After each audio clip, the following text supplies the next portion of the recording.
नमस्कार. महाराष्ट्र राज्य पाठ्यपुस्तक निर्मिती व अभ्यासक्रम संशोधन मंडळ पुणेचं मराठी युवक भारती इयत्ता 12वीचा संपूर्ण अभ्यासक्रम आजच्या या व्हिडिओमध्ये मी कव्हर करत आहे. या व्हिडिओमध्ये तुम्ही शिकाल महाराष्ट्र बोर्डचं मराठी या विषयाचं पॅटर्न काय आहे, नेमकं या अभ्यासक्रमामध्ये किती पद्य आहेत, किती गद्य आहेत, उपयोजित मराठीमध्ये नेमके कोणते घटक आहेत, साहित्य प्रकारामध्ये काय आहे, त्याचबरोबर व्याकरण व लेखन यामध्ये नेमकं काय काय वाचावं म्हणजे आपल्याला पेपरमध्ये चांगला स्कोर मिळवता येईल. लक्षात घ्या, प्रत्येक घटकानिशी गुणांचं वेगवेगळं वर्गीकरण आहे. तुम्हाला जो अभ्यासक्रम दिलेला आहे त्या अभ्यासक्रमानुसार गद्य 20 गुणांसाठी, तर पद्य आहे 16 गुणांसाठी, विभाग 3 साहित्य प्रकार कथा हे येईल तुम्हाला 10 गुणांसाठी, 14 गुणांसाठी विभाग 4 उपयोजित मराठी, 20 गुणांसाठी विभाग 5 व्याकरण व लेखन. आता हे झालं बोर्डचं पॅटर्न. पण या बोर्ड पॅटर्नमध्ये जो तुम्हाला गद्यापैकी एखादा उतारा येईल किंवा पद्यापैकी एखादी कविता तुमच्या पेपरमध्ये येईल, यामध्ये नेमकं काय उद्देशून वाचन करावं म्हणजे आपल्याला पैकी गुण मिळण्यासाठी मदत होईल, याबद्दलची सविस्तर माहिती आजच्या व्हिडिओमध्ये आपण बघणार आहोत. त्यामुळे निश्चिंत राहा. फक्त एकच काम करा, समोर 12वीचं बोर्डचं पुस्तक ठेवा.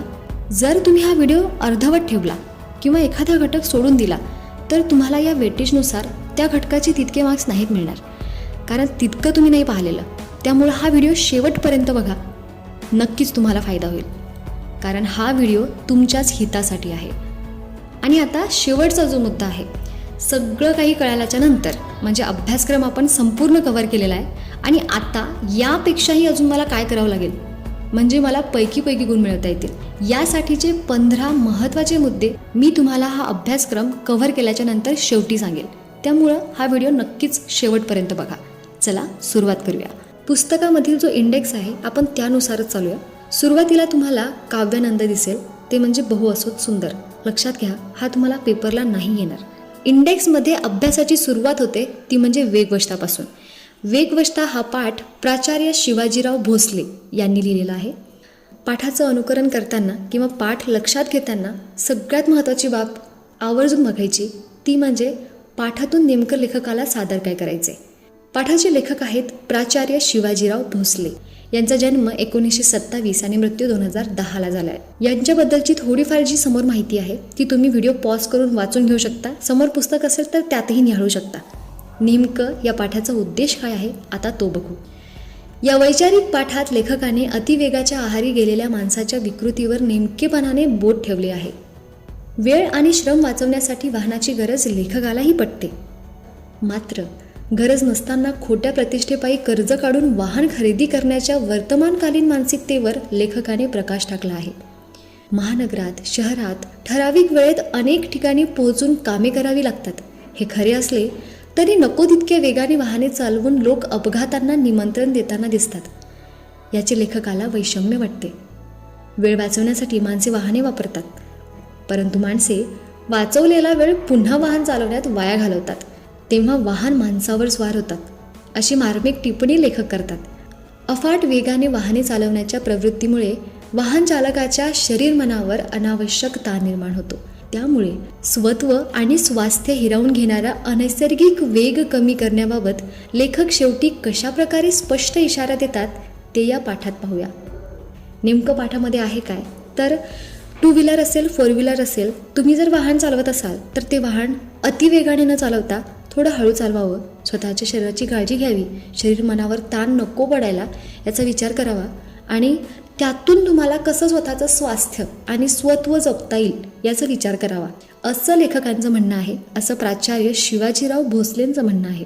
वेगवष्टा हा पाठ तुम्हाला सजग करतो की नेमकं या आधुनिकीकरणामुळे तुम्ही ज्या प्रवाहामध्ये फसत चाललेला आहात की मला फक्त दिखावा करायचा म्हणून मी चांगली गाडी घेणार, लोक काय म्हणतील हा विचार करून मी लोकांना काहीतरी उत्कृष्ट आहे हे दाखवण्यासाठी स्वतःची गाडी छान आणि सुंदर महागडी घेणार, हा जो एक विचार आहे हा विचार कुठेतरी तुम्हाला एका चुकीच्या मार्गाला नेतोय, स्वतःचं स्वास्थ्य बदलवण्याचं बिघडवण्याचं कारण बनत जातं. याबद्दलची संपूर्ण माहिती आपल्याला प्राचार्य शिवाजीराव भोसले वेगवष्टा या पाठातून देण्याचा प्रयत्न करतात. बस एवढीच थीम आहे या पाठाबद्दलची. याच पाठाचा उतारा मागच्या वर्षीच्या बोर्डाच्या पेपरमध्ये आला होता. प्रश्न पहिला होता स्वमत अभिव्यक्तीचा, 4 मार्क्ससाठी होता. यामध्ये वाहन चालवत असताना कोणती काळजी घ्यावी ते सविस्तरपणे लिहा, असा एक प्रश्न होता. आता तुम्हाला एवढ्या निष्कर्षावरून कळालं असेल की नेमकं लेखकांना सादर काय करायचं होतं. आणि जसं की हा प्रश्न आहे, वाहन चालवत असताना कोणती काळजी घ्यावी, हे स्वमत आहे, अभिव्यक्ती आहे. अभिव्यक्ती म्हणजेच काय, स्वतःचं मत तुम्हाला स्वतःला व्यक्त करायचं असतं आणि तेच यामध्ये लिहायचं. वेगवष्टानंतर कविता आहे रोज मातीत. रोज मातीतच्या लेखिका आहेत कल्पना दुधाळ. नेमकं या कवितेमध्ये आहे काय ते बघूया. रोज मातीत राबराब राबणाऱ्या शेतकरी महिलेचे मनोगत या कवितेतून व्यक्त झाले आहे. आपला स्वतःचा जीवच जणू मातीत रुजवावा इतक्या मनपूर्वकतेने शेतकरी स्त्री जेव्हा शेतात लावणीसारखी कष्टाची कामे करते, तेव्हा कुठे शेतात गोंधनाच्या नक्षीसारखी हिरवाई फुलू लागते. आपल्या ओढगस्त संसाराला हातभार लावण्यासाठी उन्हातानाची पर्वा न करता शेतकरी महिला कांद्याच्या लावणीसारखी व उसाच्या लागवडीसारखी अत्यंत कष्टाची कामे करत राहते. हिरवीगार दिसणारी शेती काही उगीच पिकत नाही, तर जेव्हा शेतकरी स्त्री रोज श्रम करून मरून सर्वस्व अर्पण करते, तेव्हा कुठे शेतात हिरवेगार पीक डोलू लागते. साध्या सरळ शब्दातील ही गेय कविता ओळी ओळीतून पुढे जाताना अंतस्थ वेदनेमुळे काळजाला अधिकाधिक कशी भिडत जाते ते अनुभवूया. सरी वाफ्यात कांदा लावते बाई कांदा लावते, नाही कांदा ग जीव लावते बाई जीव लावते. शेतमळ्यातील रोपे पेरण्यासाठी खोदलेल्या लांबलचक चरांमध्ये मी कांद्याची रोपे लावते आहे. हे कांदे नाहीत, तर मातीमध्ये पेरलेला हा माझा जीव आहे, प्राण आहे. काळ्या आईला हिरवं गोंदते बाई हिरवं गोंदते, रोज मातीत मी नांदते बाई नांदते. काळ्या मातीत हिरवे स्वप्न उसवते, या शेत जमिनीतच माझा संसार आहे, या मातीतच मी नांदत आहे, असं त्यांना व्यक्त करायचे. फुलं सोन्याची झेंडू तोडते बाई तोडते, नाही फुलं ग देह तोडते बाई देह तोडते. घरादाराला तोरण बांधते बाई बांधते, रोज मातीत मी ग नांदते बाई नांदते. सोन्यासारखी पिवळी धमक झेंडूची फुले तोडून मी परडीत गोळा करते, ही फुले नाहीतच, जणू माझे शरीर मी त्या देठांपासून फुलांच्या रूपाने तोडते आहे, असं त्यांना व्यक्त करायचे. नंतर खुडलेल्या टपोऱ्या झेंडूच्या फुलांची मी पताका करून ती फुले माळेत गुंफून मी त्याचे तोरण घराच्या दाराला शुभचिन्ह म्हणून बांधत आहे. मी या काळ्याभोर मातीत रोजची नांदत आहे, वावरत आहे. या काळ्या आईला, या काळ्या भुईला मी हिरवं गोंधन लावून तिला सजवण्याचा प्रयत्न करत आहे. झेंडूची फुलं नाहीत, तर ती सोन्याची फुलं आहेत, त्यांना तोडण्याचा प्रयत्न मी कुठेतरी शेतात काम करताना करते, असं त्यांना व्यक्त करायचे. यामध्ये एका कष्टकरी स्त्रीचं वर्णन किती भावुकपणाने सादर केलेलं आहे की किती जीव असतो तिच्या कामामध्ये, तिच्या त्या कष्टामध्ये, त्या शेतामध्ये, की तिला सोन्याची फुलं वाटतात, ती जी झेंडूची फुलं आहेत. आणि तोडताना देह तोडण्याची भावना तिथे व्यक्त करताना असं सादर होतं की किती जिव्हाळा आहे त्या प्रत्येक गोष्टीबाबत जी तिच्या शेतामध्ये आहे.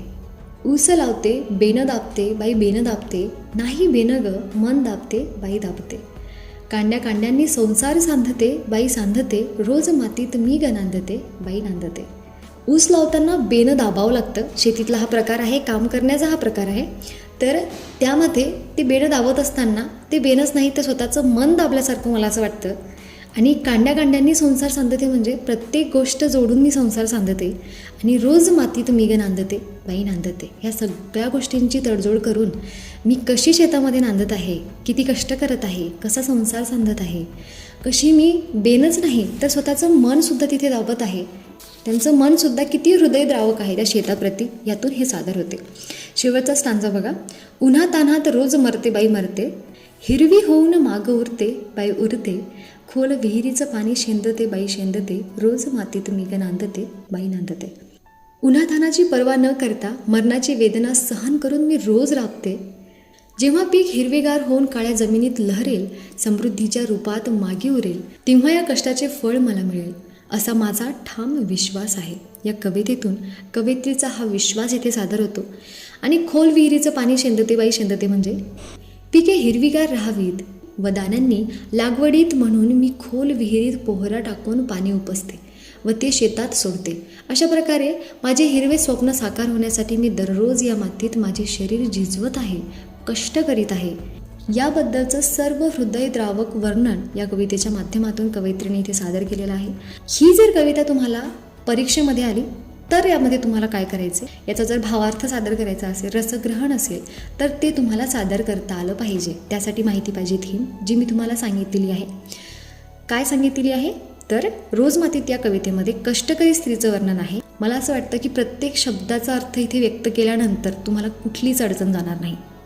वळूया पुढच्या चॅप्टरकडे. तिसरा आहे पाठ आयुष्य आनंदाचा उत्सव. लेखक आहेत शिवराज गोरले. प्रत्येकाला आनंद हवा असतो, परंतु बऱ्याचदा आनंद म्हणजे काय आणि तो कसा मिळवावा हे उमगत नाही. खरे तर आनंद बाहेर नसून अंतरंगातच असतो, पण त्यासाठी आनंदाचे भान जागे असावे लागते. हे या पाठात लेखकाने हलक्या फुलक्या शैलीत उलगडले आहे. आनंद नेमका कशात असतो, तो कसा अनुभवायचा असतो, छोट्या छोट्या गोष्टीतही आनंद कसा भरून राहिलेला असतो, आनंदी राहण्याची सवय कशी लावून घ्यावी यासंबंधी विविध उदाहरणामधून केलेले विवेचन अगदी आनंदी राहण्यासाठी मोलाचे मार्गदर्शन करणारे आहे. निसर्गाची सोबत, संगीताची साथ आणि पुस्तकांचा सहवास आनंदी राहण्यासाठी कसे उपयुक्त ठरतात यासंबंधीच्या पाठातील विवेचनामुळे आपणास जीवनात आनंदी राहण्याचा राजमार्ग गवसतो. शिवराज गोरले इथे सादर करतात की आयुष्य आनंदाचा उत्सव आहे. हा तुम्हाला उत्सवासारखा पाहता आला पाहिजे. प्रत्येक गोष्टीतून आनंदी कसं राहायचं हे जर तुम्हाला एकदा जमलं तर तुम्हाला आयुष्य अगदी सुंदर वाटेल.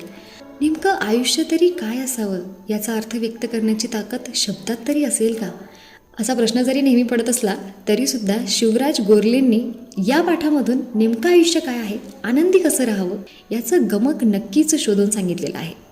हा पाठ तुम्ही नक्कीच वाचायला पाहिजे. या पाठातील एखादा उतारा जर तुम्हाला पेपरमध्ये आला तर तुम्हाला 100% गुण मिळतात.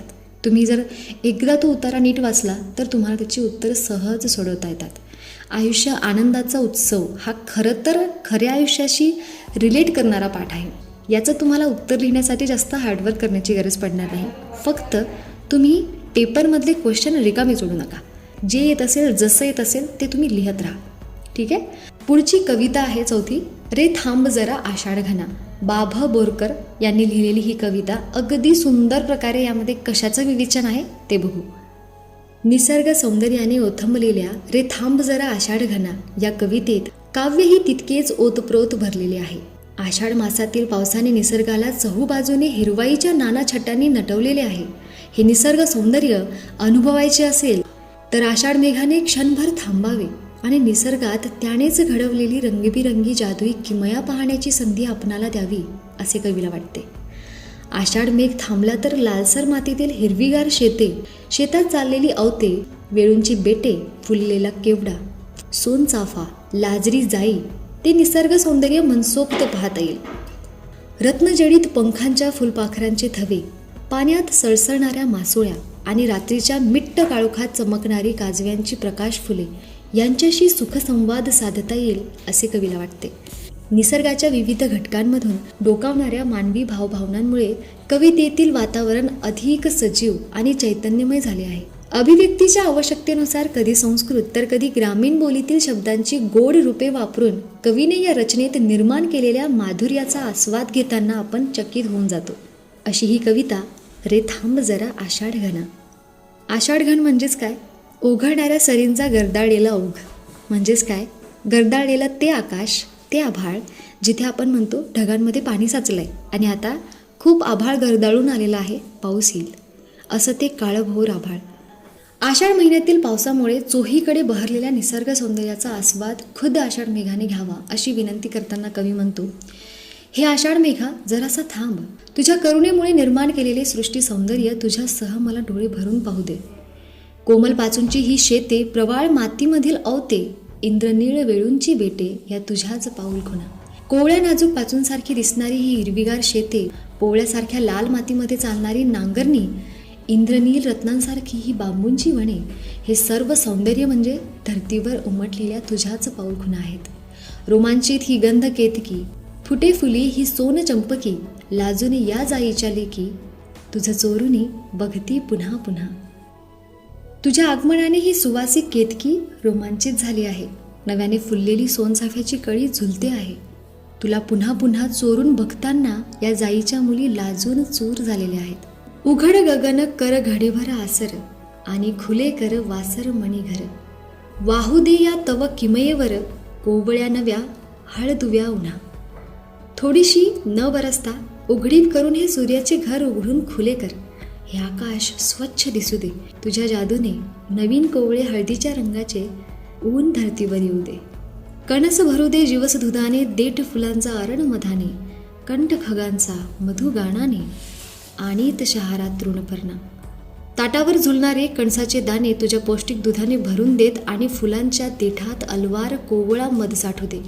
आनंदाच्या गोड गाण्याचे बोल पक्ष्यांच्या गळ्यात येऊ देत. पक्ष्यांच्या किलबिल स्वरांनी गवत पात्यांवर आनंदाचा शहारा फुलू दे. आश्लेषांच्या तुषार स्नानी भिवून पिसोळा थव्या थव्यांनी, रत्नकळा उधळीत माध्यांनी, न्हाणोत इंद्रवर्णात वना. आश्लेषा नक्षत्रातील पावसाच्या अमाप थेंबांची अंघोळ करणारी फुलपाखरे थव्या थव्यांनी भिरभरत राहू दे. भर दुपारी रत्नांची किरणे उधळीत ही एकत्र भिरभिरणारी फुलपाखरे या वनराईला निळ्या रंगात बुडवू देत.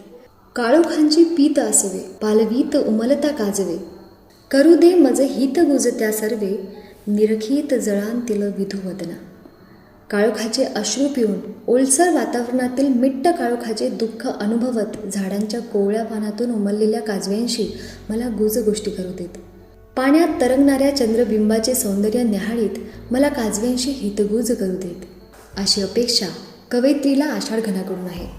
तर ही कविता होती रे थांब जरा आषाढ घना. ही जर कविता तुम्हाला पेपरमध्ये आली तर आता तुम्हाला कुठलाही प्रश्न व्यवस्थितरित्या लिहिता येतो.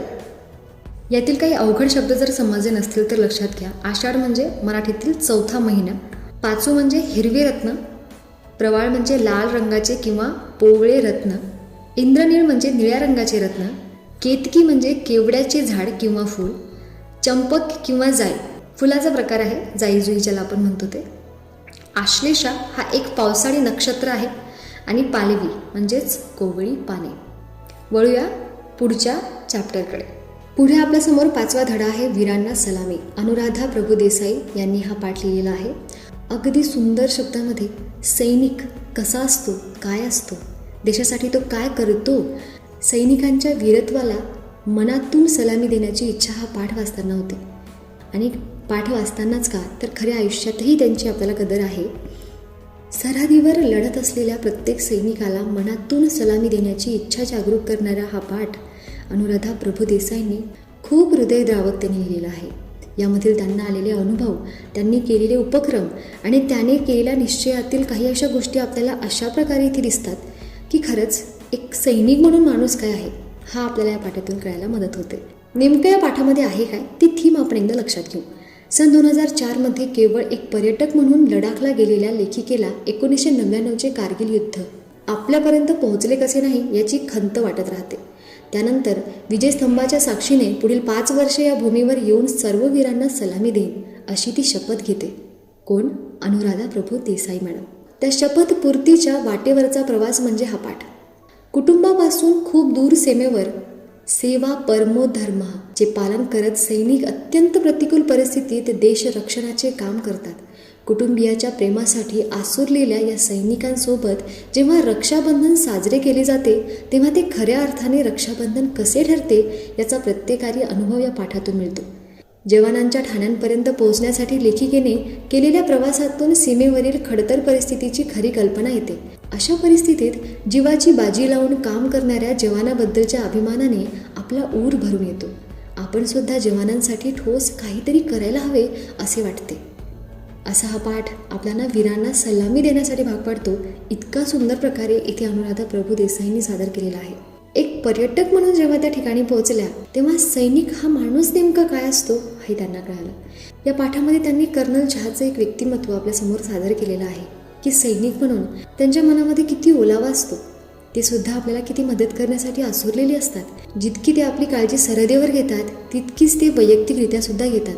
आपला एक समज आहे की सैनिक हे फार कठोर असतात, पण नाही, या पाठातून समजतं की नेमका सैनिक हा माणूस कसा आहे आणि सैनिकांचं मन कसं असतं. अनुराधा प्रभुदेसाई वीरांना सलामी या पाठातून सैनिकाचं महत्त्व आपल्यासमोर सादर करतात. हा पाठ तुम्ही एकदा नक्कीच वाचायला पाहिजे. आणि पाठ वाचताना तुमच्या लक्षात येईल की पाठामध्ये अजून कोणत्या प्रकारचं विवेचन किंवा कोणत्या गोष्टी याच्यामध्ये सादर केलेल्या आहेत. पाठाची थीम आपण नेमकी लक्षात घेतली. आता तुम्हाला एखादा पॅसेज जर परीक्षेमध्ये आला तर तो सोडवता येईल. आपली 6वी कविता आहे रंग माझा वेगळा. सुरेश भट या कवितेचे लेखक आहेत.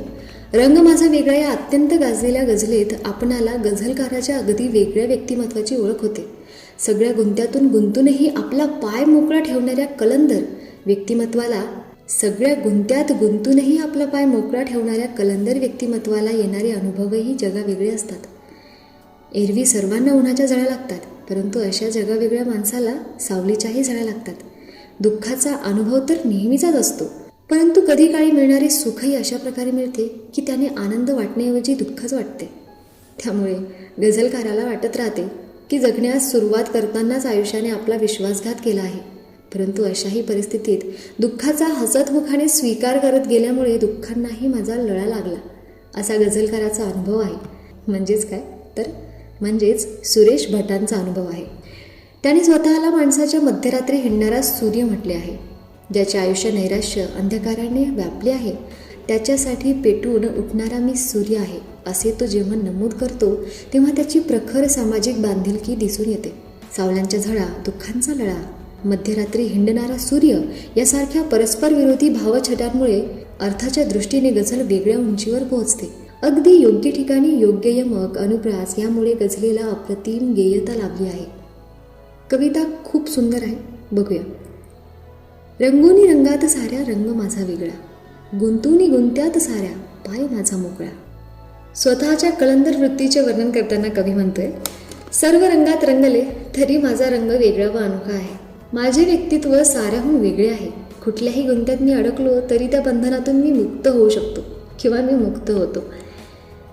कोण जाणे कोठून ह्या सावल्या आल्या पुढे, मी असा की लागती ह्या सावल्यांच्याही झळा. मला कळले नाही कुठून आणि कशा सुखाच्या सावल्या माझ्याकडे आल्या, पण मी असा संवेदनशील आहे की या सुखछायेच्याही माझ्या मनाला झळा लागतात. सुखातही मला मानसिक वेदना होतात. राहती माझ्या सवे ही आसवे गीतांपरी, हे कशाचे दुःख ज्याला लागला माझा लळा. माझ्या डोळ्यातले दुःखाश्रू गाण्याप्रमाणे माझ्यासोबत सदैव राहतात. हे असे कशाचे दुःख मला होते की या दुःखालाही माझा लळा लागलाय. कोणत्या काळी कळीनं मी जगाया लागलो, अन कुठे आयुष्य गेले कापुनी माझा गळा. कोणत्या वेळी मला जीवनाची भान आले, जाणीव झाली हे मला कळले सुद्धा नाही, पण मी आयुष्य जगायला लागलो. तेव्हा माझ्या प्रामाणिक जगण्याचा या आयुष्याने विश्वासघात केला होता. माझ्या इमानीचीही किंमत या जगाने विश्वासघाताने चुकवली होती. सांगती तात्पर्य माझे सारख्या खोट्या दिशा, चालणारा पांघळा अन पाहणारा आंधळा. चारही बाजूंनी ह्या दिशा, ही माणसे मला जीवनाचे सार सांगतात आणि माझी दिशाभूल करतायत.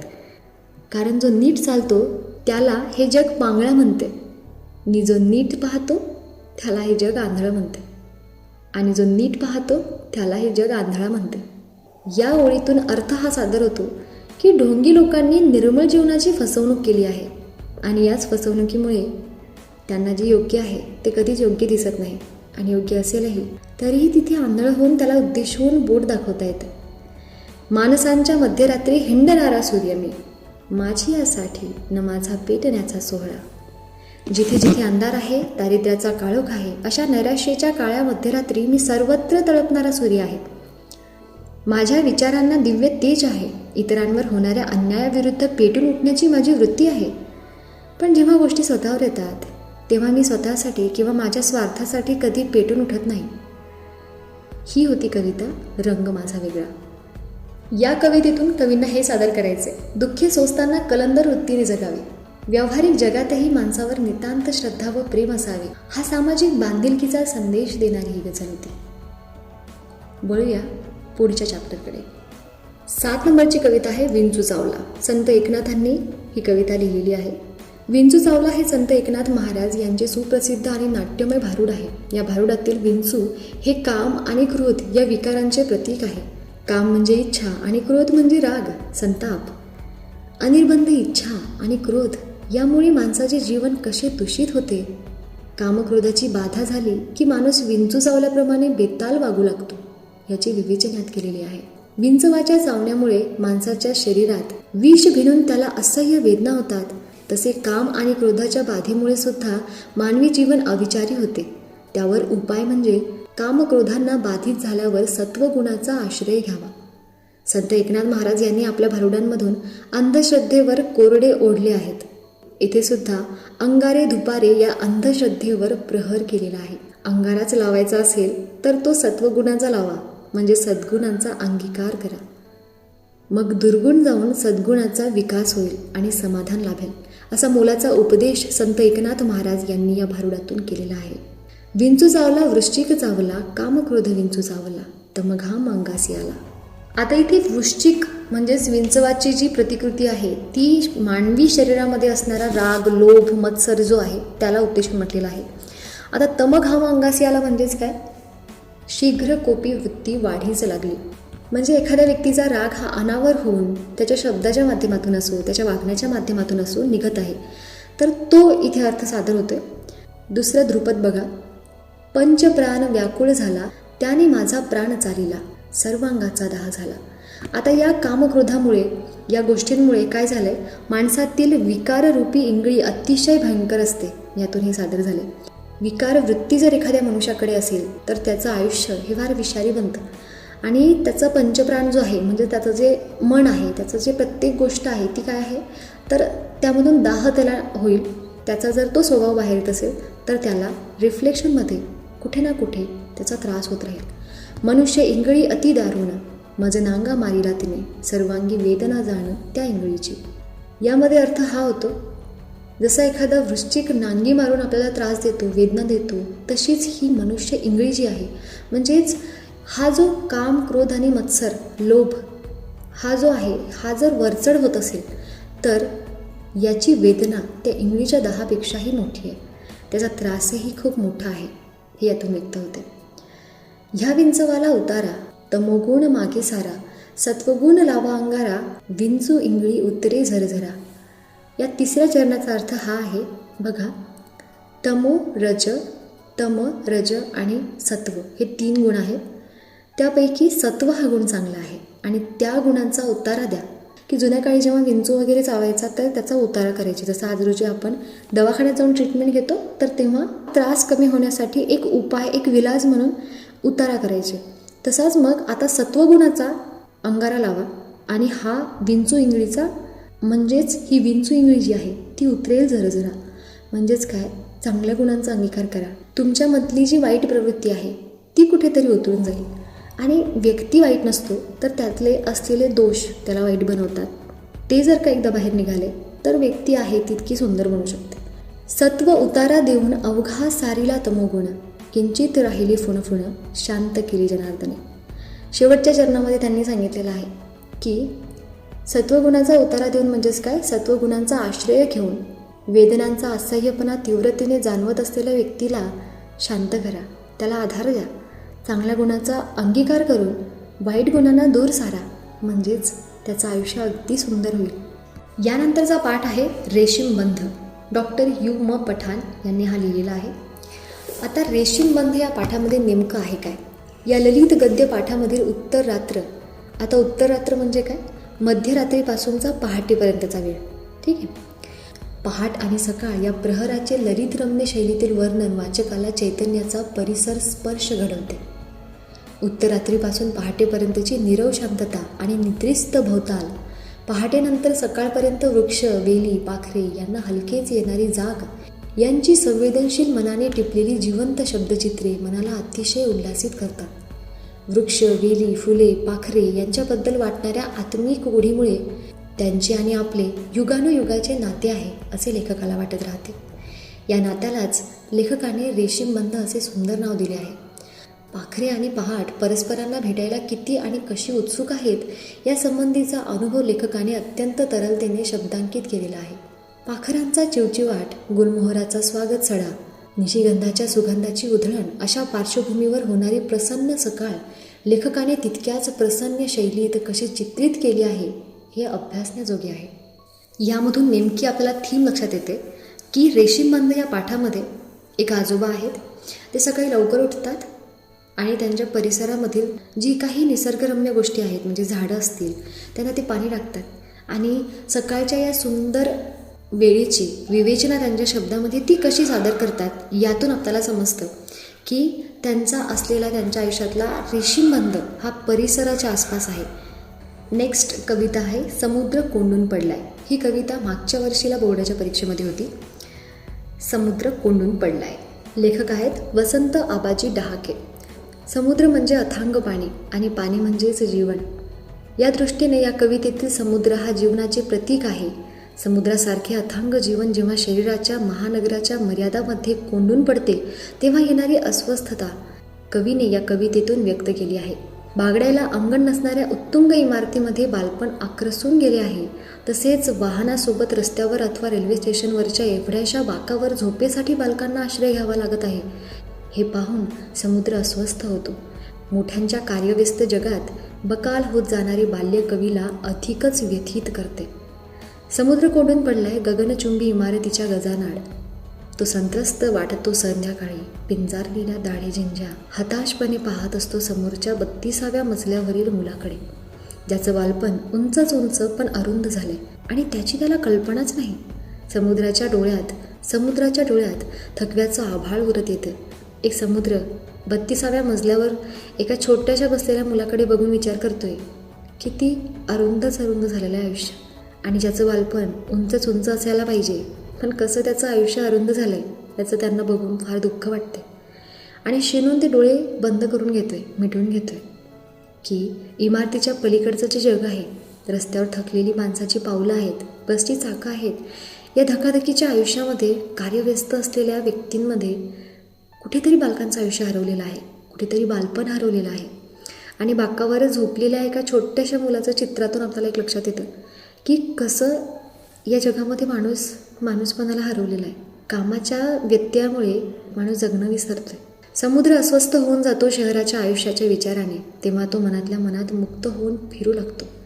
शहराच्या रस्त्यावरून, वस्त्यांमधून उशिरापर्यंत रात्री तो बसलेला असतो स्टेशनवरच्या बाकावर एकाकी, समोरच्या रुळावरील रहदारी पाहत, हातावर डोकं ठेवून अर्ध मिटल्या डोळ्यांनी. त्याला आठवतं त्याच्याच शेजारी पाय मुडपून कसंबसं झोपलेलं एखादं मूल, ज्याचं बालपण स्टेशनवरल्या बाका एवढं, आणि त्याची त्याला कल्पना असावी किंवा नसावी. समुद्र खिन्न हसतो आणि शिनलेल्या पापण्या मिटून घेतो. त्याला काळजी वाटते सारांच्याच बालपणाची, वयस्कांच्या शहरातील. कामामध्ये व्यस्त असलेल्या वयस्कांचं जे शहर आहे त्यामध्ये एक बालपण हरवलेले जे मुलं आहेत त्यांच्याबद्दलची अस्वस्थता यामधून कवीला सादर करायची आहे. मागच्या वर्षीच्या बोर्डाच्या परीक्षेमध्ये ही कविता होती. या कवितेची थीम तुम्हाला समजलेली आहे, शब्दाचा अर्थ मी सांगितलेला आहे. जर ही कविता पेपरमध्ये आली तर तुम्हाला समोर कविता असताना याचं उत्तर नक्कीच लिहिता येतं. रसग्रहण असेल तर यामधून नेमका सार काय आहे तो तुम्हाला तुमच्या स्वतःच्या मनाने तिथे सादर करता येतो. 10वा पाठ आहे दंतकथा. वसंत सबनीस यांनी हा लिहिलेला आहे. दंतकथा हा एक विनोदी ललित लेख आहे. दाताचे दुखणे खूपच त्रासदायक असते, त्यामुळे कोणत्याही माणसाची अवस्था अगदी केविलवाणी होते. मात्र अशा गंभीर विषयातील प्रसंग लेखकाने नर्म विनोदी शैलीतील मार्मिकपणे टिपले आहेत. दाताच्या दुखण्याची असह्यता, त्या प्रसंगी माणसाची होणारी दयनीय अवस्था आणि त्यामधून घडणारा प्रसंगनिष्ठ विनोद वाचकाला खळखळून हसवतो. वास्तवाला जोडून येणारी अतिशयोक्ती, कधी आढळणारी विसंगती, तर कधी मराठीतील म्हणी, वाक्प्रचार आणि शाब्दिक कोट्या यांचा लेखकाने विनोद निर्मितीसाठी कल्पकतेने केलेला वापर या पाठातून अभ्यासता येईल. वसंत सबनीस यांनी दंतकथा या पाठेमध्ये नेमकं दाताचं दुखणं काय असतं, दाताचा त्रास किती असतो, या सगळ्या गोष्टींना एका हास्यास्पद म्हणजेच काय तर विनोदी भाषा शैलीमधून सादर केलेलं आहे. या दातांचं दुखणं काय असतं आणि वाचन केलं तर ह्या पाठामध्ये काय ती हास्यास्पद गोष्ट निर्माण होती हे तुम्हाला कळेल. पाठाची थीम इतकी आहे, एवढी जरी तुम्ही लक्षात ठेवली आणि पॅसेज जर तुम्हाला पेपरमध्ये आला तर तुम्हाला उत्तरं लिहिता येतात. त्यामुळे निश्चिंत राहा. 11वी कविता आहे आरशातील स्त्री. हिरा बनसोडे यांनी लिहिलेली ही एक सुंदर कविता आहे. स्त्रीच्या आयुष्यातील स्थित्यंतरणाचा वेध घेताना कवयित्रीने या कवितेतील स्त्रीच्या व्यथा शब्दबद्ध केल्या आहेत. सहज आरशात पाहताना जेव्हा गतकाळाच्या स्मृती जाग्या होतात तेव्हा तिच्या लक्षात येते की मी ती हीच का, आणि मग तिला वाटत राहते की ती अंतर्बाह्य बदलले मी. चैतन्यमय बाल्य, तेजस्वी तारुण्य, त्यामधील स्वप्ने, ध्येय, कुठल्या कुठे जाऊन आता कशाचीही काहीच न वाटणारी ही स्थित प्रज्ञता माझ्यात आली तरी कुठं. पूर्वी हवेसे वाटणारी चांदणे, वाट पाहणारी जाई, अशा छोट्या छोट्या गोष्टीतील आनंदाचेही आता संसारात गुरफटून गेल्यानंतर भान नसते. संसारात गांजलेल्या या स्त्रीला शेवटी आठवणीतील बालसखी नव्या उमेदीने जगण्यासाठी कसे प्रेरित करते हे या कवितेतून समजून घ्यायचे आहे. सहज आरशात पाहिले नी डोळे भरून आले. आरशातील स्त्रीने मला विचारले, तूच ना गती, माझीच रूप ल्यालेली. तरीही मी नसलेली किती बदललीस ग तू अंतर्बाह्य. तुला सांगू तुझ्या अंतरीचे सुंदर पूर्वरंग. ऐक हा तू कशी होतीस ते. पावसाचे तरंग ओंजळीत भरणारी चैतन्यमय बालिका. अंगणात दिवे लावावेत तसे सर्वच बहर लावणारी तू नवयौवना. स्वप्नाचे पंख लावून आभाळ झुल्यावर झुलवणारी तू ध्येय गंगा. नि आज नखशिखांत तू तू आहेस फक्त स्थित प्रज्ञाराणी. या उभीतून असे लक्षात येते की एका स्त्रीला एक स्त्री म्हणजेच तिचं जे रूप आरशामध्ये तिला दिसत आहे ते बोलत आहे, तिला ते बोलवत आहे, सांगत आहेत की तू कोण होतीस. नवयौवना म्हणजेच ती तारुण्यातली तू. ती एक अशी ध्येयगंगा होती जिच्याकडे सुंदर स्वप्न होते. आणि आता नखशिखांत तू जी झालेली आहेस ती आहेस तर ती तू नाहीस, तर तुझ्यातली ती स्थित प्रज्ञा राणी जी आज रोजी प्रत्येक गोष्ट फक्त स्थित राहून स्वतःच्या मनाविरुद्ध जगत राहते. आरशात भेटलीस तरी बोलत नाहीस का मन उलगडून. ओठ मात्र असतात पिळवटलेले खसकन देह तोडलेल्या फुलांसारखे. इतकी कशी वेढून गेलीस या घनगर्द संसारात. जळतेस मात्र अहोरात्र पारंपरिकतेचे वरदान समजून. प्रत्येक गोष्ट ती संसार सांधत असताना कशी विसरत गेली स्वतःबद्दल. या सगळ्या गोष्टींमध्ये ती विसरली असेल तर ती स्वतःला. आणि ती आज मन उलगडून स्वतःला बोलतसुद्धा नाही. या कवितेतील स्त्रीचे वर्णन यामध्ये सांगितलेले आहे की पिळवटलेले खसकन देह तोडल्यागत फुलांसारखे तुझं मन जे आहे, तुझे जे ओठ आहेत ते मात्र सुकलेले आहेत. इतकी कशी वेढून गेलीस या घनगर्द संसारात. घनगर्द म्हणजेच काय की या गर्दाळलेल्या संसारात प्रत्येक गोष्टीची जबाबदारी तुझ्या खांद्यावर आहे. इथली प्रत्येक गोष्ट तुला स्वतःच्या कर्तृत्वाने सिद्ध करायची आहे. अंगणात थांबलेल्या तुझ्या प्रेयस चांदण्याला दार उघडून आत घेण्याचेही भान नाही ग तुला. बागेतली ती अल्लड जाई ही पेंगुलते तुझी वाट पाहून पाहून. पण तू मात्र झालीस अस्तित्वहीन प्राण हरवलेली पुतळी. अनेकदा तुला मी अशी पाहते की काळीजच हंबरते. रात्रीच्या एकांतात तर हुंदका कंठात दाबून शिवत असतेस तुझे ठिकठिकाणी फाटलेले हृदय. आयुष्यात जर कधी दुःखही झालं, कधी त्रासही झाला तर कुणालाही न सांगता स्वतःचीच हुंदके कंठात दाबून तू रडत शिवत राहतेस. नि पदराखाली झाकतेस देहामधल्या असह्य कळा. तिचे हे बोलणे एकताचे मी स्वतःचं हिंद कळते. आणि अशातच ती मला गोंजारीत जवळ घेत अधिकारवाणीने म्हणाली, रडू नकोस खुळे, उठ आणि डोळ्यातले हे आसू सोडून दे शेजारच्या तळ्यात. मी घेऊन ये हातात नुकतीच उमललेली शुभ्र कमळाची प्रसन्न फुले. या कवितेमधून एका स्त्रीचं वर्णन सांगितलेलं आहे. स्वतःला आरशामध्ये निहारत असताना ती स्वतःला काय बोलते, स्वतःचं मन तिच्याशी हे बोलत आहे. यातून एका स्त्रीचं आयुष्य हिरा बनसोडे यांनी सादर केलेलं आहे. शेवटचा धडा म्हणजे रंगरेषा आणि व्यंगरेषा. मंगेश तेंडुलकर यांनी हा पाठ लिहिलेला आहे. या आत्मचरित्रात्मक पाठात लेखकाने व्यंगचित्रकार म्हणून स्वतःच्या जडणघडणीच्या काळातही काही प्रसंग रेखाटले आहेत.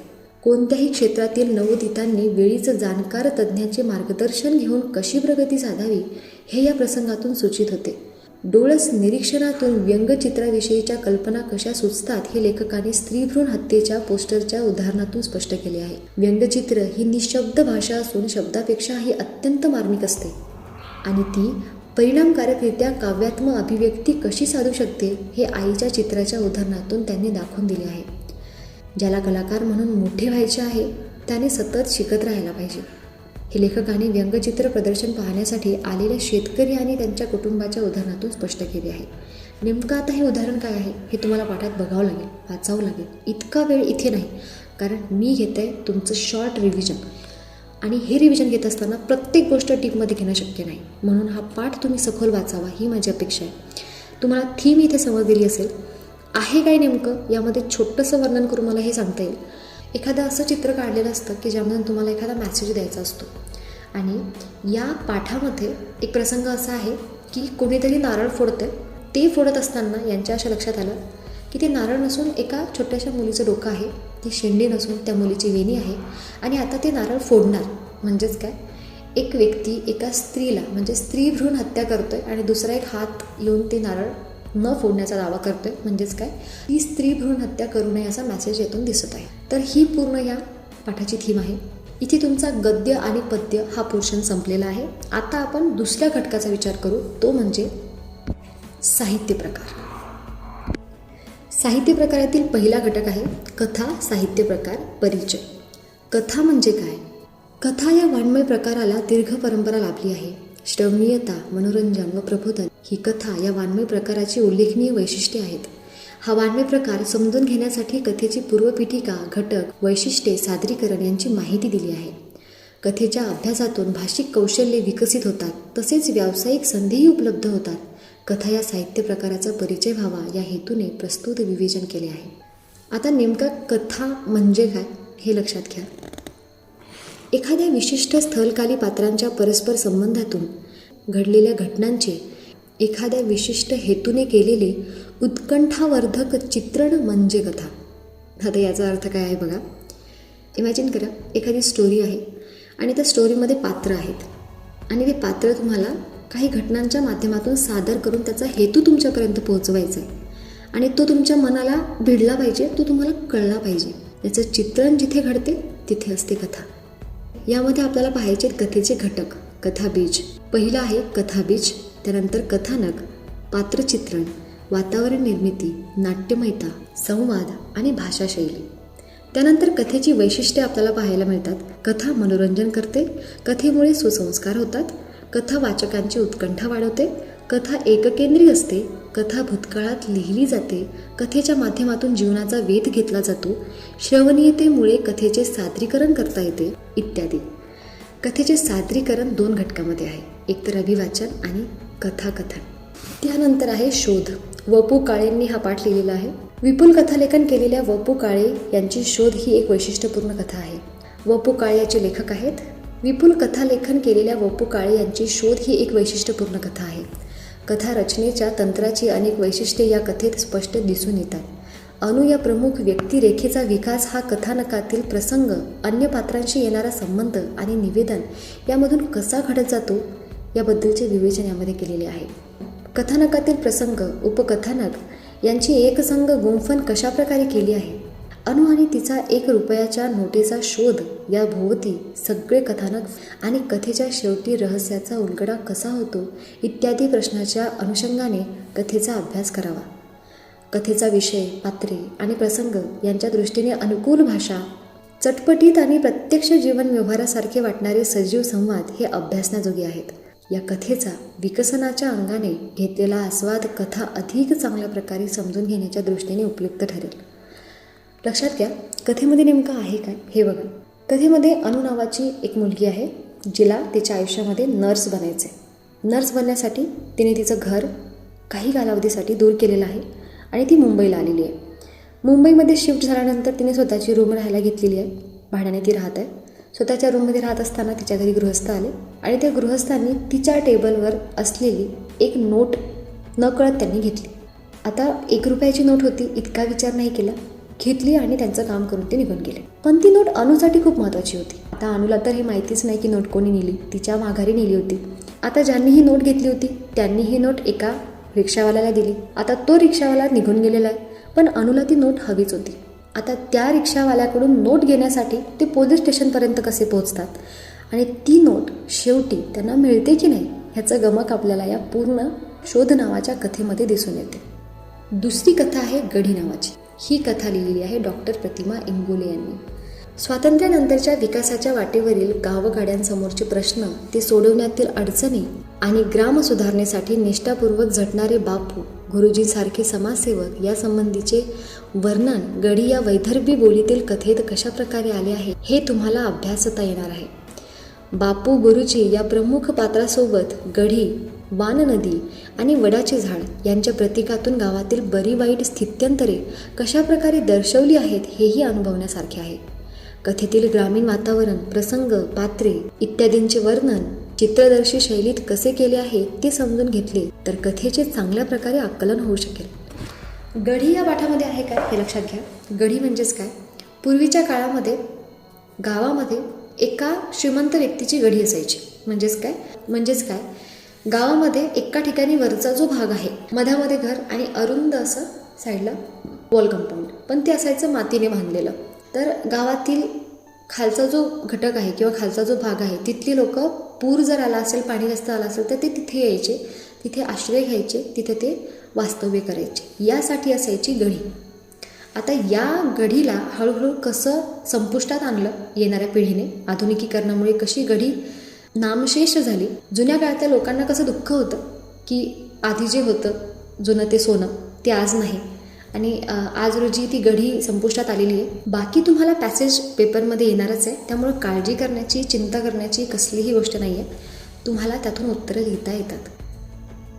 विभाग 4 उपयोजित मराठी 14 मार्क्सचा हा पोर्शन आहे. आणि आत्ता इथे तुम्ही लक्षात ठेवा, तुम्हाला आता पॅसेज नाही मिळणार, हे तुम्हाला मनाने लिहायचं असते.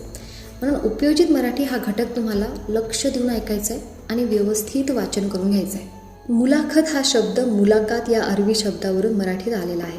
भेट, गाठ, बोलाचाली, विचारपूस हे मुलाखत या शब्दाचे अर्थ आहेत. लक्षात घ्या, मुलाखत नेमकी काय असते याचा अर्थ आपण आता लक्षात घेऊ. आधुनिक काळात मानवी जीवनाची अनेक क्षेत्रे विकसित झाली आहेत. प्रत्येक क्षेत्रामध्ये काही तज्ज्ञ व कर्तबगार थोर माणसे आहेत. त्यांचे अनुभव, त्यांची यशस्वी वाटचाल जाणून घेणे आवश्यक आहे. या असामान्य व्यक्तींशी प्रश्नोत्तररूपी संवाद साधणे म्हणजेच मुलाखत होय. आता समजा मुलाखत तुम्हाला लिहायची आहे. एखाद्या खानावळीमध्ये काम करणाऱ्या स्त्रीची जर मुलाखत घ्यायला सांगितली तर तुम्हाला तिला काही असे प्रश्न विचारावे लागतील जे की तिच्यात असलेलं जे ज्ञान आहे तिच्या कामाप्रती ते तिला सांगता येईल आणि तुम्हाला ते तुमच्या प्रश्नाच्या माध्यमातून त्यांना विचारता येईल. अशी ती 1-2 व्यक्तीतील सुंदर असा तार्किक संवाद म्हणजेच काय, मुलाखत. त्या मुलाखतीचं स्वरूप काय, हेतू काय, मुलाखतीची पूर्वतयारी कशी करावी, मुलाखत कशी घ्यावी, मुलाखतीची सुरुवात, मुलाखतीचा मध्य, मुलाखतीचा समारोप कसा करावा, नोकरीसाठी प्रवेशासाठीची मुलाखत कशी असते, मुलाखत घेताना काय नक्की करावं आणि मुलाखत घेताना नेमकी कोणती काळजी घ्यावी, त्याचा समारोप कसा करावा, या सगळ्या गोष्टींची माहिती या पाठामध्ये आहे. नेक्स्ट चॅप्टर आहे माहितीपत्रक. आता माहितीपत्रक म्हणजेच काय, माहितीपत्रक म्हणजे ॲडव्हर्टाइजमेंट, जी ॲडव्हर्टाइजमेंट तुम्हाला लेखी स्वरूपात बघायला मिळते. म्हणजेच काय, ही सगळं जे तुम्हाला एका पॉम्पलेटवर छापलेलं दिसतं त्याला म्हणतात माहितीपत्रक. बघा, ॲडव्हर्टाइजमेंट म्हणजेच माहितीपत्रक असतं, पण लक्षात ठेवा माहितीपत्रक म्हटलं की ते लेखी स्वरूपात पाहिजे. तिसरा उपयोजित मराठीतील घटक आहे अहवाल. सामाजिक, सांस्कृतिक, आर्थिक, शैक्षणिक इत्यादी क्षेत्रामधील एखाद्या संस्थेत राबवलेल्या कार्यक्रमाचा लेखी सविस्तर आढावा वृत्तांत म्हणजेच अहवाल होय. समजा एखाद्या संस्थेमध्ये किंवा एखाद्या शाळेमध्ये एखादी स्पर्धा आयोजित केलेली होती किंवा स्नेहसंमेलनाचा एखादा मोठा कार्यक्रम होता. त्या कार्यक्रमाची जी रूपरेषा आहे ती तुम्हाला सादर करावी लागते. म्हणजेच काय, एखाद्या अहवालाच्या माध्यमातून समजतं की तो कार्यक्रम कसा झाला, त्या कार्यक्रमामध्ये कोणत्या गोष्टीचा समावेश होता, त्या कार्यक्रमामध्ये नेमकं काय होतं. हा आहे अहवाल लिहिण्याचा पॅटर्न. जर का एखाद्या घटकाचा तुम्हाला अहवाल लिहायला सांगितला तर तुम्हाला त्यामध्ये काय लिहावं लागेल, त्या पूर्ण कार्यक्रमाबद्दलची सविस्तर माहिती. आता लिहिताना नेमकं अहवालाचं स्वरूप काय आहे, त्याची आवश्यकता काय आहे, अहवालाचा आराखडा कसा असतो, अहवालाची प्रमुख 4 अंगे कोणती आहेत, ज्यामध्ये प्रस्तावना, अहवालाचा मध्य, अहवालाचा शेवट आणि अहवालाची भाषा कशी असावी याबद्दलची माहिती आहे ती तुम्ही वाचून घ्यायला पाहिजे. म्हणजे तुम्हाला लिहिताना अजून मदत होईल. अहवाल लेखनाची वैशिष्ट्ये यामध्ये सांगितलेली आहेत, जसे की वस्तुनिष्ठता आणि सुस्पष्टता, विश्वसनीयता, सोपेपणा, शब्दमर्यादा, निपक्षपातीपणा इत्यादी. अहवाल लेखन करताना लक्षात घेण्याची कोणत्या बाबी आहेत त्याही तुम्ही वाचायला पाहिजे, म्हणजे तुमच्याकडून कुठली चूक होणार नाही. आणि समारोप कसा करावा हेही तुम्हाला लक्षात येईल. शेवटचा घटक आहे वृत्तलेख. वर्तमानपत्राचा उद्देश काय असतो, माहिती देणे, लोकजागृती करणे, लोकशिक्षण देणे किंवा प्रबोधन करणे, मनोरंजन करणे इत्यादी. आता त्यामधल्या बातमीचा अर्थ काय असतो बरं, जी घटना जशी घडली तशी लिहिणे म्हणजे बातमी होय. बातमी तुमच्यापर्यंत पोहोचण्याचं माध्यम म्हणजेच वर्तमानपत्र. आत्ता बघूया वृत्तलेख म्हणजे काय. तुम्हाला इतक्या गोष्टी समजल्या, आता ही गोष्ट लवकर कळेल.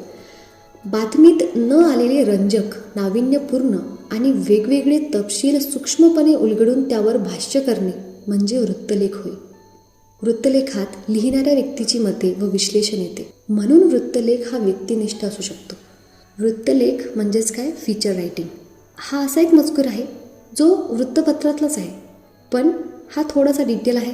म्हणजेच काय, एखाद्या घटकाबाबत एवढं सगळं एक्सप्लेनेशन देणं समोरच्या फ्रंट पेजला गरजेचं नाही वाटत. ठळक बातमी सादर केल्या जाते, पण त्यामध्ये डीप नॉलेज जे तुम्हाला द्यायचं आहे मग ते कुठं असते तर ते वृत्तलेखात असते, फीचर रायटिंगमध्ये असते. हा आहे वृत्तलेख. आता नेमकं वृत्तलेखाचा अर्थ आणि त्याचं स्वरूप काय आहे, वृत्तलेखाचे प्रकार ज्यामध्ये बातमीवर आधारित वृत्तलेख, व्यक्तिचित्रणात्मक वृत्तलेख, मुलाखतीवर आधारित वृत्तलेख, ऐतिहासिक स्थळाविषयीचा वृत्तलेख, नवल, गूढ, विस्मय इत्यादीवर आधारित वृत्तलेख इत्यादी. वृत्तलेखासाठी विषय कसे सुचतात? एकतर बातमीमधून, व्यक्तिगत अनुभवातून, भेटीसाठी किंवा संभाषणातून आणि निरीक्षणातून. वृत्तलेख लिहिताना विचारात घ्यावयाच्या बाबी कोणत्या आहेत? पहिली, वाचकांची अभिरुची असावी, तात्कालिकता असावी, वेगळेपण असावं इत्यादी. लक्षात घ्या, व्हिडिओ थोडासा मोठा होतोय, आय नो, पण थोडासा तग धरून ठेवा. तुम्हाला मार्क्स हवे असतील तर थोडंसं परिश्रम करावंच लागेल. व्याकरण आणि लेखन या शेवटच्या टप्प्यापर्यंत आपण पोहोचलेलो आहोत. जर तुम्ही आत्तापर्यंत व्हिडिओमध्ये टिकून असाल तर सिरियसली तुम्ही एक बेस्ट स्टुडंट आहात, एक खूप चांगले विद्यार्थी आहात आणि आपल्या करिअरविषयी, 12वीच्या मार्क्सविषयी फार सिरियस आहात. व्याकरणातील पहिला घटक आहे आपला वाक्यप्रकार व वाक्य रूपांतर. वाक्याचे 2 प्रकार पडतात. पहिला आशयावरून आणि भावार्थावरून आणि दुसरा क्रियापदाच्या रूपावरून. आशयावरून पडतात 3 प्रकार: विधानार्थी, प्रश्नार्थी आणि उद्गारार्थी वाक्य. क्रियापदाच्या रूपावरून वाक्याचे प्रकार पडतात 4: स्वार्थी वाक्य, आज्ञार्थी वाक्य, विद्यार्थी वाक्य आणि संकेतार्थी वाक्य. आता तुम्हाला विधानार्थी वाक्य कळतं की ज्या वाक्यात केवळ विधान केलेले असते त्याला विधानार्थी वाक्य असे म्हणतात. दुसरे आहे प्रश्नार्थी वाक्य. ज्या वाक्यात प्रश्न विचारलेला असतो त्याला प्रश्नार्थी वाक्य म्हणतात. आणि शेवटचं म्हणजे उद्गारार्थी वाक्य. ज्या वाक्यात मनातील विशिष्ट भावभावना उत्कटपणे व्यक्त केलेली असते तिथे उद्गारार्थी वाक्य घडतं. क्रियापदाच्या रूपावरून वाक्याचे 4 प्रकार पडतात आणि ते कसे ओळखायचे त्याची खूण बघा. स्वार्थी वाक्य ओळखायचं असेल तर त्यामध्ये तुम्हाला वाक्याच्या काळाचा बोध होतो. आज्ञार्थी वाक्यामध्ये तुम्हाला आज्ञा, आशीर्वाद, प्रार्थना, विनंती, उपदेश आणि सूचना या गोष्टींचा बोध होतो. विद्यार्थी वाक्यामध्ये तुम्हाला कर्तव्य, शक्यता, योग्यता आणि इच्छा याचा बोध होतो. तर संकेतार्थी वाक्यामध्ये अमुक केले असते तर अमुक झाले असते, म्हणजे असे तसे किंवा जर तरची भावना जिथे येते तिथे संकेतार्थी वाक्य घडतं. हा आहे वाक्यप्रकार, वाक्य रूपांतर. हे होते वाक्याचे प्रकार. आता वाक्य रूपांतर नेमकं काय आहे हे बघा. पहिलं आहे की तुम्हाला प्रश्नार्थी व विधानार्थी वाक्याचे परस्पर रूपांतर करता आले पाहिजे. म्हणजेच काय, एखादं प्रश्नार्थी वाक्य असेल तर त्याला विधानार्थी वाक्यामध्ये तुम्हाला बदलता आलं पाहिजे. तुम्हाला मी प्रश्नार्थी वाक्य काय आहे आणि उद्गारार्थी वाक्य काय आहे हे सांगितलेलं आहे. तुम्हाला इथे बदल करता येतो. यामध्ये होकारार्थी आणि नकारार्थी जर विचारलं तर तुम्हाला भावना कळतात होकारार्थीच्या आणि नकारार्थीच्या, तिथून तुम्हाला ते बदलता येतं. दुसरं आहे बघा, उद्गारार्थी व विधानार्थी वाक्याचे परस्पर रूपांतर. उद्गारार्थी वाक्याचं विधानार्थी वाक्यामध्ये रूपांतर कसं करायचं. त्यानंतर आज्ञार्थी व विधानार्थी वाक्याचे परस्पर रूपांतर. जसं की तू नियमित व्यायाम कर, हे झालं आज्ञार्थी वाक्य. आणि विधानार्थी वाक्य हेच जर का तुम्हाला करायचं असेल तर तू नियमित व्यायाम करावास, इथे दिलेलं आहे विधान. म्हणजे पहिल्या वाक्यामध्ये आज्ञा केलेली आहे तर त्याला विधानामध्ये कन्वर्ट करून तू नियमित व्यायाम करावास असा त्यामध्ये विधान सादर केलेलं आहे. दुसरं आहे ज्ञान संपादनासाठी भरपूर वाचन करावे, हे आहे विधानार्थी वाक्य. याला आज्ञार्थी जर करायचं असेल तर ज्ञान संपादनासाठी भरपूर वाचन करा, एक आज्ञा केलेली आहे, म्हणून इथे आज्ञार्थी वाक्यामध्ये आपण कन्वर्ट केलं. पण बघा, तुम्हाला कन्वर्ट कधी करता येईल किंवा चेंज कधी करता येईल, म्हणजे स्विच कधी जमेल तुम्हाला करणं. उद्गारार्थीमधून प्रश्नार्थीमध्ये, प्रश्नार्थीमधून उद्गारार्थीमध्ये किंवा उद्गारार्थीमधून विधानार्थीमध्ये कधी जमेल, जर तुम्हाला प्रॉपरली वाक्याचे 2 प्रकार, आशयावरून जे 3 पडतात आणि क्रियापदाच्या अर्थावरून जे 4 पडतात, त्याचा कसा उपयोग करायचा, त्याच्या कोणत्या बाबी लक्षात ठेवायच्या हे तुम्हाला पाठचं पाहिजे. त्यामुळे ते एकदा चांगलं लर्न करायचं, म्हणजे ते तुम्हाला सहज जमेल आणि हे बदल करून लिहिणं हे तुम्हाला अवघड जाणार नाही. समोरचा आपला घटक आहे समास. लक्षात घ्या, समासाचे प्रकार पडतात 4: अव्ययीभाव समास, तत्पुरुष समास, द्वंद्व समास आणि बहुव्रीही समास. तत्पुरुष समासाचे प्रकार पडतात 3: विभक्ती तत्पुरुष समास, कर्मधारय समास, द्विगु समास. द्वंद्व समासाचे उपप्रकार पडतात 3: इतरेत्तर द्वंद्व समास, वैकल्पिक द्वंद्व समास, समाहार द्वंद्व समास. सर्वप्रथम हे लक्षात घ्या, समास म्हणजे काय. शब्दाचे एकत्रीकरण, शब्द एकत्र करणे म्हणजेच समास होय. शब्दाच्या एकत्रीकरणातून तयार झालेला नवीन शब्द म्हणजेच सामासिक शब्द होय. इन शॉर्ट, समास म्हणजे 2 शब्द असतात, त्याला एकत्र केलेलं असते, ते सादर केलेलं असते, त्याला आपण समास म्हणतो. जसं की आई वडील, पती पत्नी, भाजीपाला असे काही शब्द जिथे आपल्याला 2 किंवा अधिक गोष्टी एकत्र करून एकच शब्दामध्ये त्याचा सार सांगितलेला असतो. पहिला प्रकार आहे अव्ययीभाव समास. आता समासामध्ये सांगितले की 2 शब्द आहेत. आता या 2 शब्दांना आपण नाव देऊ पद 1 आणि पद 2. आता लक्षात घ्या, जेव्हा 2 पदं समोर आहेत त्यातील पहिलं पद जर बदलत नसेल आणि दुसरं पद आपण बदलू शकतोय, जसे की प्रतिदिन, प्रतिदिवस, प्रत्येक, यामधील प्रति हा शब्द बदलत नाही आहे, दुसरं पद बदलत आहे. आणखी उदाहरण घ्या, आजन्म, आमरण, आक्रमण यामधील आ शब्द बदलत नाही आहे, पुढचं शब्द बदलत आहेत. म्हणजेच काय, पहिलं पद न बदलता जर दुसरं पद बदलत असेल तर तिथे काय घडतो, अव्ययभाव समास. जिथे तुम्हाला दुसरं पद बदलताना दिसत आहे आणि पहिलं पद बदलत नसेल तिथे अव्ययभाव समास आहे. नेक्स्ट बघूया तत्पुरुष समास. जेव्हा दुसरं पद बदलतं तेव्हा तत्पुरुष समास घडतो. जसं की पुरुषोत्तम, सर्वोत्तम. इथे समोरचं पहिलं पद बदलत आहे, दुसरं नाही. जेव्हा पहिलं पद बदलत नसेल तेव्हा अव्ययभाव समास होतो आणि जेव्हा दुसरं पद बदलत नसेल तेव्हा तत्पुरुष समास होतो. आता तत्पुरुष समासाचे प्रकार जे पडतात त्याचा अर्थ बघा. पहिला आहे विभक्ती तत्पुरुष समास. विभक्ती प्रत्यय गाळून तयार झालेला शब्द हा विभक्ती तत्पुरुष समासात येतो. जसं की लोकप्रिय, लोकांना प्रिय. ना हा शब्द काय, विभक्ती प्रत्यय आहे. हा जर आपण काढला तर लोकप्रिय हा शब्द बनतोय. दुसरा प्रकार आहे बघा कर्मधारय समास. कर्मधारय समासाला ओळखण्याची एक खूण अशी की विग्रह करताना असा, असे, सारखे, हेच, रूपी हे शब्द वापरावे लागतात. जसं की वेशांतर, अन्य असा वेश, मानधन, मान हेच धन, निळा सावळा, निळा सावळा असा. विग्रह करताना असा, असे, सारखे, हेच, रूपी हे शब्द वापरावे लागतात. तिथे घडतो कर्मधारय समास. नेक्स्ट आहे द्विगु समास. आता द्विगु समास ओळखण्याची सर्वात सोपी पद्धत म्हणजेच काय, ज्या तत्पुरुष समासातील पहिले पद संख्याविशेषण असते व त्या सामासिक शब्दावरून एक समुच्चयाचा बोध होतो तेव्हा त्याला द्विगु समास असे म्हणतात. जसं की षण्मास. इथे 6 मासांचा किंवा महिन्यांचा समूह दर्शवलेला आहे म्हणून इथे पहिल्या पदामध्ये काय दिसलं तुम्हाला, संख्याविशेषण दिसलेलं आहे. संख्याविशेषण म्हणजे काय, जिथे संख्या सादर होते. जसं की चौकोन, 4 भुजा असलेला असा त्याचा अर्थ व्यतीत होतोय म्हणून त्याला आपण संख्याविशेषण म्हणतोय. द्विगु समासाचं उदाहरण म्हणतो. तिसरा प्रकार आहे द्वंद्व समास. द्वंद्व समासाची व्याख्या बघा. ज्या समासाची दोन्ही पदे अर्थदृष्ट्या प्रधान म्हणजे समान दर्जाची असतात त्याला द्वंद्व समास असे म्हणतात. म्हणजे दोन्ही पदे ही समान आहेत, कोणालाच कमी किंवा उच्च लेखता येत नाहीत, तर दोन्हीही समानच आहेत. जसे की पती पत्नी दोघेही सारखेच असतात. त्यानंतर खरे खोटे, खरे किंवा खोटे, गप्पा गोष्टी, गप्पा आणि गोष्टी, दोन्हींना सारखंच वेटेजे, सारखंच महत्त्व आहे. चौथा आणि शेवटचा प्रकार बघा. आता द्वंद्व समासाचे 3 प्रकार पडतात. इतरेत्तर द्वंद्व समास कसा ओळखायचा, तर इथे बघा, या समासाचा विग्रह करताना आणि व यापैकी एक समुच्चय बोधक उभयान्वयी अव्यय वापरावे लागते. म्हणजे ज्यामध्ये जर एका सामासिक शब्दाचा विग्रह करताना तुम्हाला आणि किंवा व या 2 उभयान्वयी अव्ययाचा वापर करावा लागला तर तिथे घडतो इतरेत्तर द्वंद्व समास. दुसरा आहे वैकल्पिक द्वंद्व समास. जर तुम्हाला किंवा, अथवा आणि वा यापैकी एक विकल्पबोधक उभयान्वयी अव्ययाचा वापर करावा लागत असेल तर तिथे घडतो वैकल्पिक द्वंद्व समास. आणि तिसरा समाहार द्वंद्व समास, ज्यामध्ये समासातील पदांचा विग्रह करताना त्यातील मूळ पदाचा बरोबर त्याच जातीच्या इतर पदार्थाच्या वस्तूचा समावेश केलेला असतो तेव्हा समाहार द्वंद्व समास होतो. यामध्ये समासात आलेल्या आणि त्याच जातीच्या इतर वस्तूच्या समुदायाला महत्त्व असते म्हणून हा समास एकवचनी असतो. जसे की अंथरूण पांघरूण, त्याचा अर्थ काय होतो तर पांघरण्यासाठी लागणाऱ्या वस्तू. जसे की सहज आपण कधीतरी बोलत जातो अमुक तमुक, म्हणजे याला काही अर्थ नाही आहे पण तरीसुद्धा आपण त्याला सोबत जोडले. अंथरूण पांघरूण म्हणजे दोन्हीही पद एकमेकांना रिलेट करता आले पाहिजे.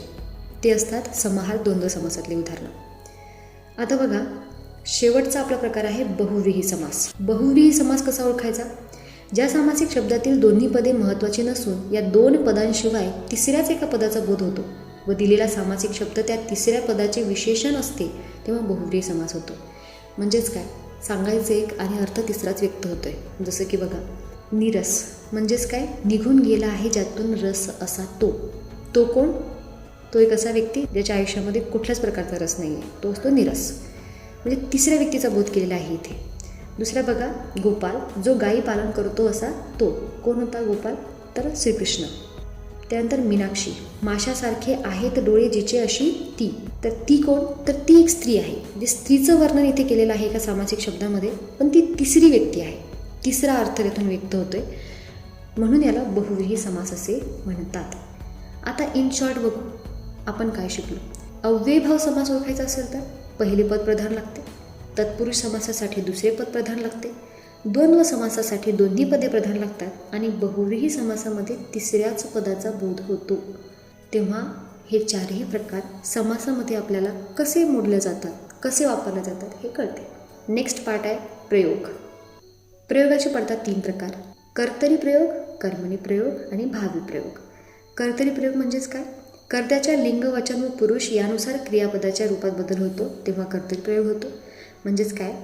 तर त्या वाक्याचं जे क्रियापद आहे ते बदलतं. कशावरून? तर कर्त्याच्या लिंग, वचन व पुरुष यानुसार. दुसरा प्रकार आहे कर्मणी प्रयोग. कर्माच्या लिंग, वचन यानुसार क्रियापदाच्या रूपात बदल होतो. आता लक्षात घ्या, इथे कर्ता, इथे कर्म शब्द आला आहे.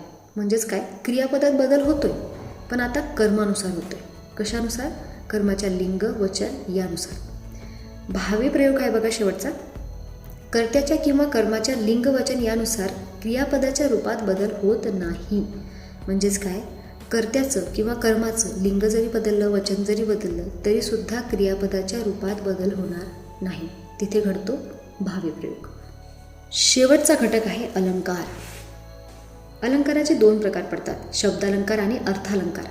12वीमध्ये तुम्हाला फक्त अर्थालंकारच लर्न करायचे आहेत. त्यामध्ये पहिला आहे अनन्वय, दुसरा अपनहुती अलंकार, अतिशयोक्ती अलंकार, शेवटचं म्हणजे अर्थांतरन्यास अलंकार.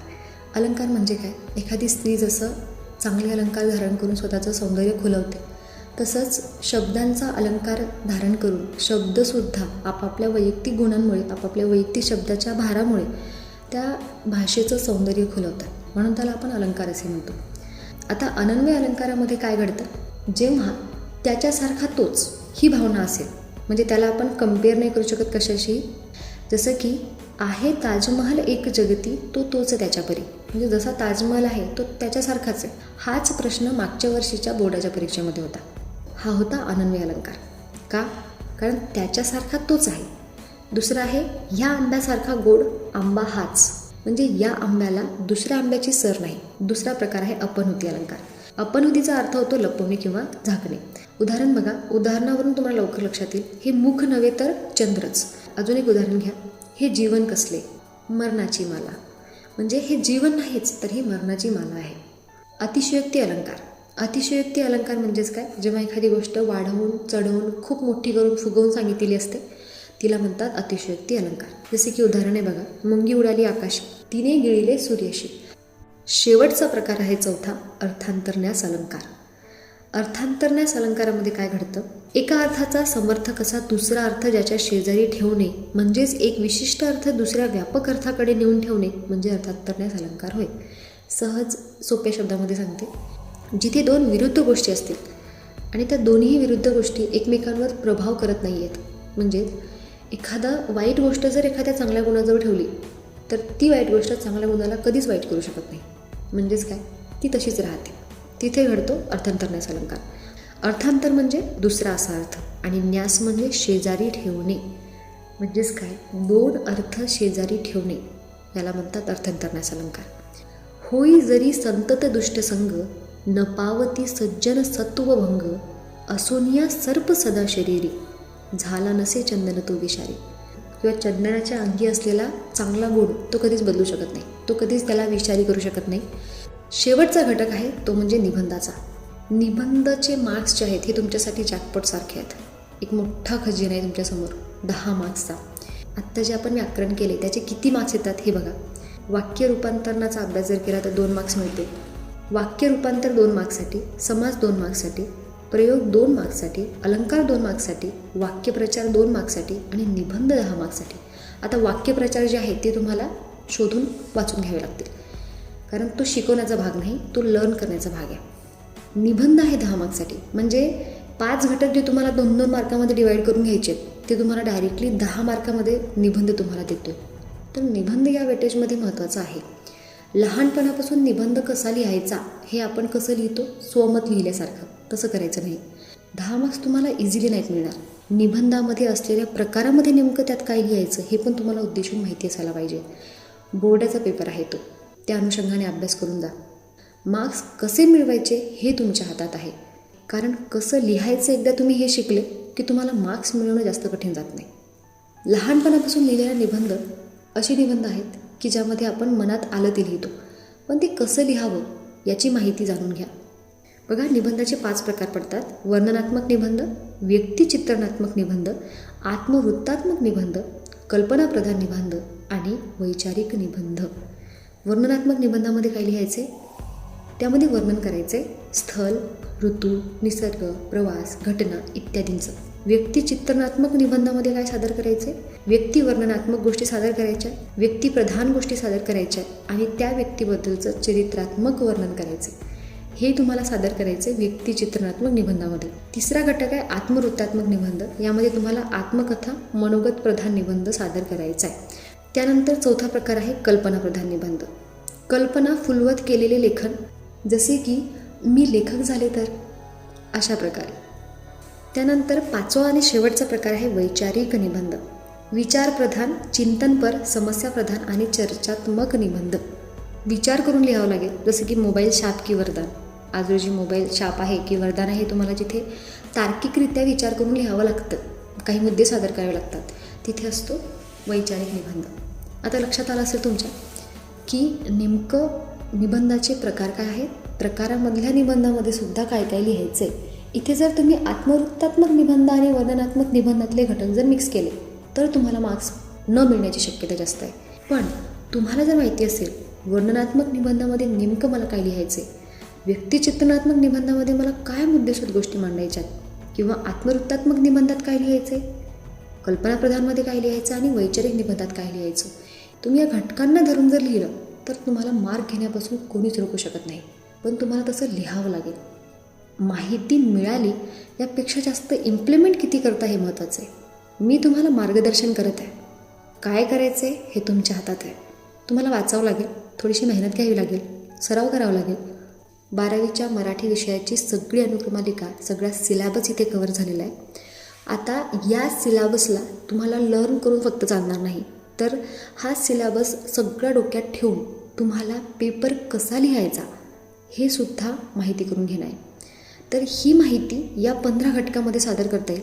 आणि ह्या महत्त्वाच्या गोष्टी जर तुम्ही लक्षात ठेवल्या तर तुमच्याकडे असलेलं हे भांडवल, म्हणजे तुमचं हे जे नॉलेज आहे, जी अनुक्रमालिका आपण आत्तापर्यंत पाहिली, जे सिलॅबस आहे, हा तुम्हाला इम्प्लिमेंट करता येईल या समोरच्या घटकांच्या माध्यमातून चांगल्या मार्क्ससाठी. त्यातील सगळ्यात महत्त्वाचा पहिला घटक आहे ते म्हणजे तुम्ही स्वतः.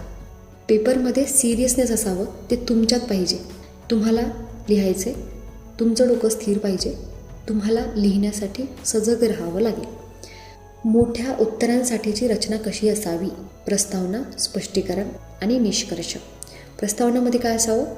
सुरुवात असावी त्या प्रश्नाच्या अनुषंगाने. स्पष्टीकरणामध्ये मेन उत्तर असावं आणि निष्कर्षामध्ये काय असावं? अशा प्रकारे वरीलप्रमाणे या प्रश्नाचे उत्तर मी सादर केलेले आहे. ठीक आहे, ही एक मुद्देसूद मांडणी आहे मोठ्या मार्क्ससाठी. हे तुम्ही करू शकता. तिसरा महत्त्वाचा घटक आहे सुरुवातीपासूनच पेपर लिहिताना गती ठेवावी. कारण तुम्हाला जर का 10 मार्क्सच्या निबंधापर्यंत पोहोचायचं आहे तर तुम्हाला स्पीड हा सुरुवातीपासून ठेवावा लागेल. बघा, शेवटच्या वेळेला असं वाटतं की वेळ खूप घाईने संपत आहे, आपला पेपर खूप मागे राहिला आहे, आणि हे जे फिअर असतं हे एक असं एन्व्हायरमेंट क्रिएट करतं, ते जास्त लिहिणं होत नाही. म्हणून तुम्हाला सुरुवातीपासून गती ठेवायची, हे लक्षात ठेवा. चौथा महत्त्वाचा घटक आहे प्रश्नाची नंबरिंग तुम्ही बरोबर टाका. नंतरचा टॉपिक आहे जर उपयोजित मराठीतील प्रश्न असेल, जर उपयोजित मराठीतील घटक असेल तर सेम प्रस्तावनेमध्ये तुम्हाला घटकाचं नाव तरी टाकता येतं. समजा मुलाखत घ्यायला सांगितली आहे तर मुलाखतीतील हा प्रश्न आहे, हे तुम्हाला माहिती असते. नेक्स्ट आहे बघा भाषाशैली चांगली असावी. तुमची भाषाशैली ही नीटनेटकी असावी. नंतर बघा उपयोजित मराठीला पॅसेजेस नाही आहेत, हे तुम्हाला माहिती आहे. तर उत्तर लिहित असताना उपयोजित मराठीतील घटक जे असतील ते नीटनेटकेपणाने लिहावे. नंतर बघा ऑरचे प्रश्न सोडवू नका, लक्षात घ्या. बघा नेक्स्ट आहे प्रश्न नीट वाचा. नेक्स्ट आहे निबंध तुम्हाला ते 200 ते 250 शब्दात लिहायला सांगतात, तर त्यापेक्षा जास्तच लिहिण्याचा प्रयत्न करा. नेक्स्ट बघा प्रश्न एखादा येत नसेल तरीसुद्धा तुमच्यासमोर पॅसेजेस आहेत, प्रश्न तुम्ही खाली सोडून देऊ नका, काहीतरी लिहा. तुम्हाला लिहिता येते, तुम्ही हुशार आहात, स्वतःला अंडरएस्टिमेट करू नका, किमान पेपरच्या वेळेला तरी. कारण संधी एकदा गेली तर परत पेपर हातात येत नाही. पेपर गठ्ठ्यात गेला तो गेला. आणि जर तुम्ही हा व्हिडिओ इथपर्यंत पाहत आहात, टिकून आहात, तर तुम्हाला 100% लिहिता येतं हे मला माहिती आहे. कोणताच प्रश्न स्किप करू नका. नेक्स्ट महत्त्वाचा मुद्दा आहे, पेपर सोडत असताना 2 रंगाचे पेन वापरू नका. एकतर ब्लू वापरला आहे तर ब्लूच, ब्लॅक वापरला आहे तर ब्लॅकच. शक्यतोवर 3 पेन सोबत ठेवा, म्हणजे एक खराब असेल तर आपल्याकडे 2 तरी आहेत, एक संपला तर दुसरा आहे. अशा प्रकारे स्केलसोबत ठेवायची. आणि एक लक्षात ठेवा, हॉल तिकीटवरील जो नंबर आहे तो नीट परत एकदा चेक करा लिहिला असेल तर. कारण एकदा तुमचा हॉल तिकीटचा नंबर चुकला तर तुमचा पेपर पूर्ण लिहून काही उपयोग नाही. त्यामुळं हॉल तिकीटवरील नंबर व्यवस्थित लिहावा, नीट लिहावा, ही काळजी घ्या. एखादा शब्द खूप महत्त्वाचा असेल, ज्या एका शब्दामध्येच त्या पूर्ण उत्तराचा सार निघत असेल तर त्याला अंडरलाईन करून ठेवा. म्हणजे काय होईल, पेपर चेकरला ते वाचताना सहज लक्षात येईल आणि इम्प्रेसिव्ह वाटेल. निबंध लिहित असताना घ्यायची काळजी, सुरुवात वाक्प्रचाराने करा. हॉल तिकीट व्यवस्थित ठेवा. हॉल तिकीट जाताना आहे की नाही सोबत चेक करा. हा संपूर्ण व्हिडिओ तुम्ही इथपर्यंत पाहिला त्यासाठी मनापासून धन्यवाद. शेवटी एकच सांगेल, इथपर्यंत जर तुम्ही टिकलात तर खरंच तुम्ही फार हुशार आहात. या व्हिडिओच्या माध्यमातून तुम्हाला सगळं येतं हे फक्त एक सांगण्याचा माझा छोटासा प्रयत्न होता, तुम्ही सादर केला. बाकी तुम्ही हुशार आहात. पेपरसाठी तुम्हाला बेस्ट ऑफ लक. विजयी भवा.